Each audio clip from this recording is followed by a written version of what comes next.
I think more so than ever before, the digital landscape is changing to be driven by access points, consumer access points.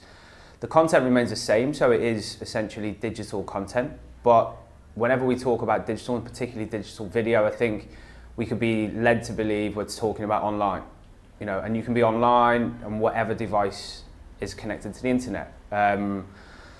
So traditionally we think desktop, we then thought laptop, we then thought smartphone, now we're talking tablet, and kind of further down the line, if not right now, the connected TV marketplace. So dispelling, or the first thought process of digital equaling online is correct, but online doesn't mean desktop. Online refers to any device that can access digital content. How do we start a conversation with the right person via the content and via the platform that they're looking at the time?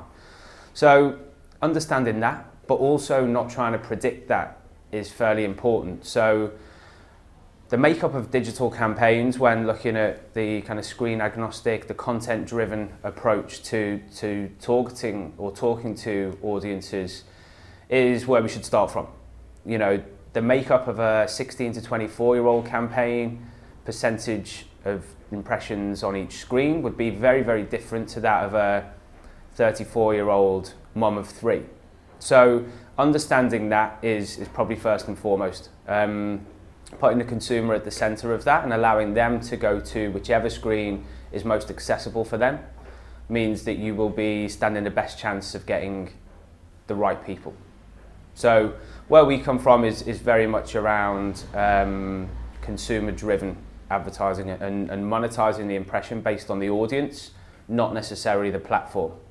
I've been working in mobile video for about 7 years, and the myths have remained fairly consistent all the way through. The usual stuff: mobile screens small, do people spend time with a smaller screen?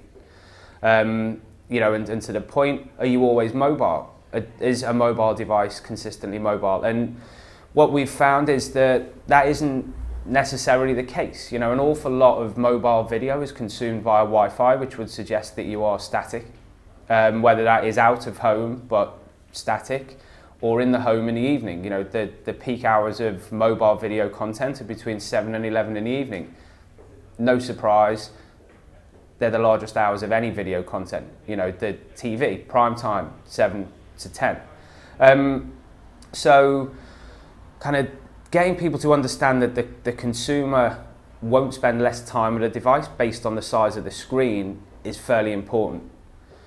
Also, the size of a screen doesn't necessarily mean or correlate to the effectiveness of that advertising either. So we found, from most recently doing some research with Decipher, who are a research company really trying to drive understanding of consumer audiovisual behaviour, basically. And it really threw up some interesting outcomes, which is that when it comes to content and video content consumption, size doesn't matter.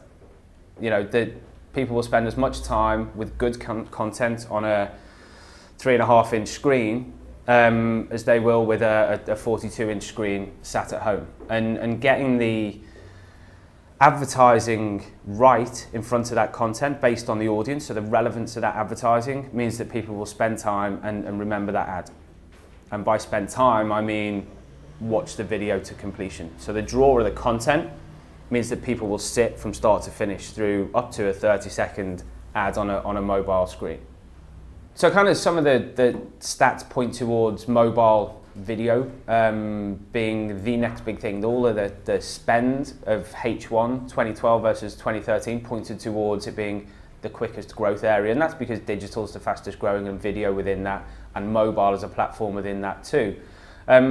But when it comes to kind of consumption patterns, there are stats from eMarketer that point towards 50% of everyone who watches digital video will be accessing video via a mobile device by the middle of next year. We understand people watch video content, audio-visual content on all screens. We understand that we need to start thinking about how we can put audio-visual creative in front of this video content. But we really need to understand what that does. how does that drive the brand metric? So not a click, not necessarily video completion rate, but how does it tap into brand recall, product awareness, propensity to purchase, and probably the most difficult metric to shift in the brand space, which is perception of that brand. You know, how do we make someone feel something different by showing them up to a 30-second ad on a mobile screen? So we teamed up with IPG Labs and looked at effectiveness of video advertising on a television screen, on a laptop and desktop, on a mobile tablet device, both web and app, and then on a smartphone. And the mobile devices, so that's tablet and smartphone, delivered 79% more effective perception shift than traditional television advertising. And when you look at smartphone on its own, the actual effectiveness of change of perception was 96%.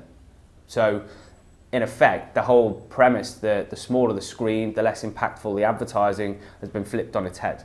So if you want to change a brand's perception or change perception of your brand in a consumer's eyes, you should be looking at mobile video and specifically smartphone advertising.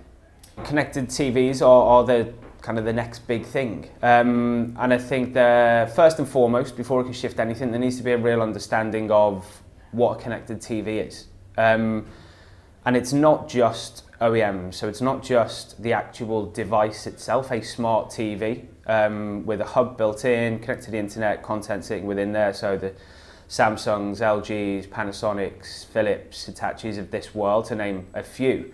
It is about any TV screen that can get digital content to it, and that's through set-top boxes, that's through gaming consoles, that's through Blu-ray discs, or Blu-ray players, and essentially that means that users get to access more than just traditional TV on their television. The thing that it's got in its favour, which will probably mean its growth is far quicker than the smartphone was, and while meteoric, the tablet as well, because people are now used to accessing content behind app-based images. So clicking on a branded app or non-branded app to get specific content is something that we're all exceptionally comfortable with.